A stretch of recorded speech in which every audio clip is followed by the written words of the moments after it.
In today's video, I'm going to be talking about something that is important to me as a parent, and I'm sure if you're a parent, it's important to you as well. And that is being a digital role model as parents. So at the time of this recording, my children are not yet of smartphone age. They are 4, 7, and 9. But I will be honest, they do have tablets. And so they are already in the digital world. They don't have a smartphone, but they do have tablets. And believe me when I say that tablet use is pretty well policed, as you might imagine. But it's almost unavoidable, isn't it, as parents, to avoid our kids joining the digital world in some format. Be that gaming online, or be that watching YouTube videos, or maybe they even have some kind of messaging service on their tablet or phone. You know, it's really quite hard to avoid in this day and age.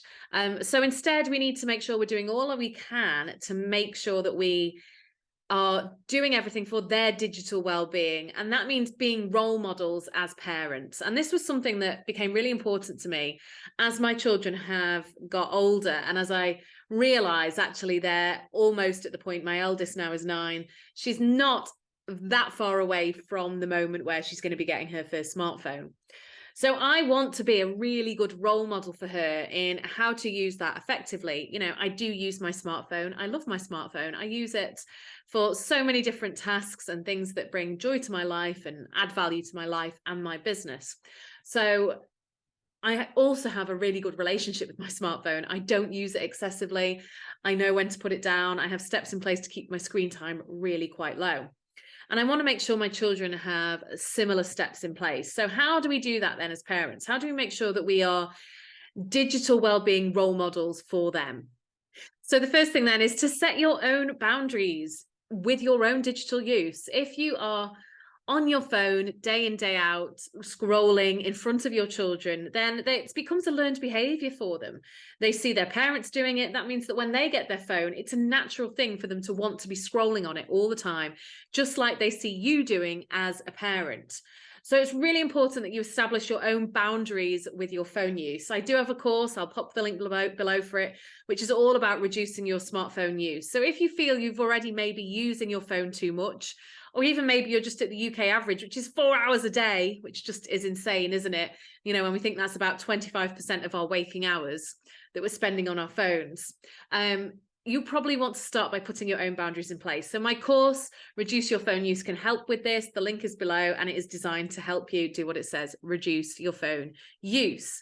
So having your own personal boundaries around your phone use will really help you to become a digital role model for your children, and for them to see it in action, to see that it's not acceptable to be scrolling on your phone all the time.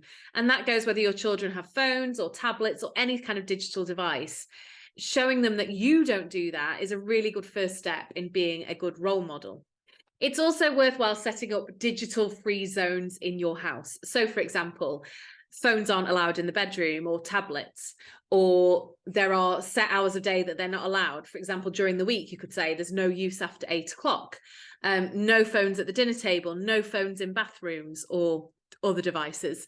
And this just helps you have these areas of your house where it's just not acceptable to be on a digital device. If you allow phones into kids' bedrooms, you could find that they're just scrolling all night on their phone. So it's really important that there's that boundary in place that stops that happening, or there's like a time boundary in place. So yes, they can go to their room and chill out on their phone, but it's not allowed into the sleeping hours.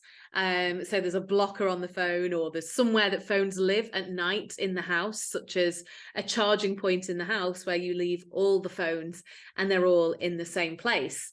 This really helps, again, even before you have got to the point where your children have phones, just showing them that you don't take the phone into the bedroom.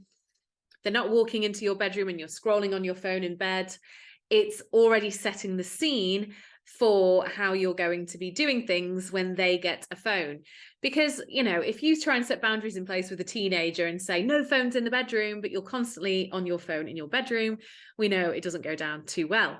So having those areas of the house where they cannot go on their phones, and neither can you, is really important and allows you to be the role model for that. It's also worth trying to get into the habit, and no, it's not always possible, but trying to get into the habit of not using your phone in front of your children.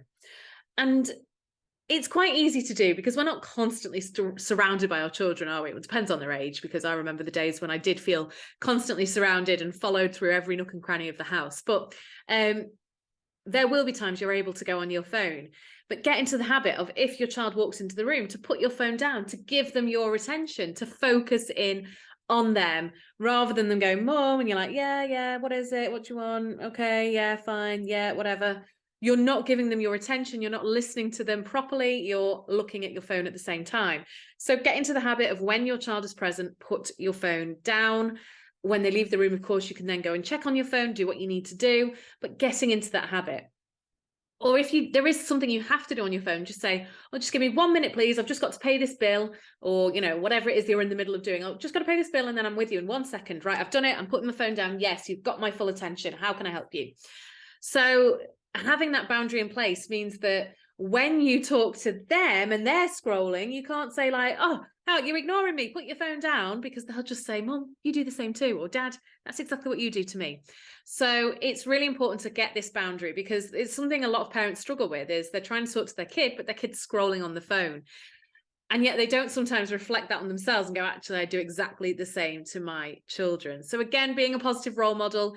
If your child is in the room with you, put your phone down, be present for your child, and that will lead to them really appreciating you more, but also appreciating that no one is allowed to just scroll and talk to someone at the same time. And then my final piece of advice would be to make them more aware of the negatives of the digital world. And I don't mean the dangers, I don't mean the dark web and the horrible things that could go on. I actually mean kind of just simply scrolling, the impact that could have on their focus and attention, their sleep, their creativity, their mental health. Make them aware, talk it through with them, show them some studies and what those studies have shown, explain to them why you think it's important that, yes, well, we're allowing mobile phones and allowing them to use digital devices, why it's important that actually we try and limit that as much as possible, and the positive impact that will have on their life as a result. Because sometimes we forget to include all that bit, and instead we just become like, put your phone down, what are you doing? Get off your phone. And can be nags without kind of putting any context behind it. So add the context and they will become much more aware themselves. Self-awareness is everything, isn't it? And it just means that you again are being a great role model for them, highlighting and making them aware of the negative side to smartphone use. So I hope that's been useful. Let me know in the comments if you are a parent and you struggle with this. I would love to hear more. I have done a video actually on how to reduce your teenagers' smartphone use, and I will pop the link to that above so that you can go and check out that video. And please do let me know your comments. How have you found parenting in the digital age? Do you love digital devices? Do you find it tricky? Do you struggle with finding the balance? Let me know in the comments. I'd love to hear your thoughts, and I'll see you again soon. Take care.